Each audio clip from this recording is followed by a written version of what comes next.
Delayed na, misleading pa umano ang financial statements ng Villar Land Holdings. Dahil dito pinatawa ng SEC ng milyon-milyong pisong multa ang mga opisyal nito, kabilang si ultra-bilyonaryo Manny Villar. Hindi tinanggap ng SEC ang palusot ng mga Villar na naantala ang audit dahil sa valuation ng Villar City. Giit ng komisyon, hindi pwedeng magpalusot. Ang deadline ay mandatory at non-negotiable.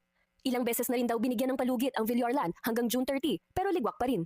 Batay sa record ng SEC, naglabas ang kumpanya ng current report noong March 28 na nagpapakitang inaprubahan na ng board ang paglalabas ng 2024 financial statements kahit hindi pa tapos ang audit. Flinag ito ng komisyon na makapanlin lang.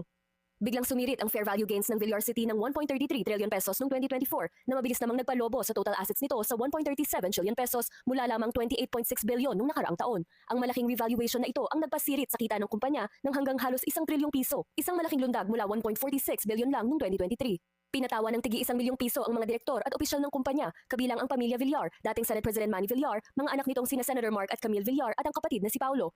Umaabot sa 12 milyong piso ang fixed fines. Hindi lang yan, may karagdagang penalty araw-araw na tig 2,000 piso bawat opisyal o kabuang 24,000 piso kada araw hanggat hindi nilalabas ang report. Umabot na sa mahigit 1.24 million pesos ang running total at patuloy pang lumulobo. Pero malinaw ang babala, hindi ito nagtatapos sa bayad-bayad lang. Pinasusumite ng explanation ang Villar Land at mga direktor sa loob ng 10 araw kung bakit hindi dapat sila managot sa paglabag sa Securities Regulation Code, Financial Products and Services Consumer Protection Act at Revised Corporation Code.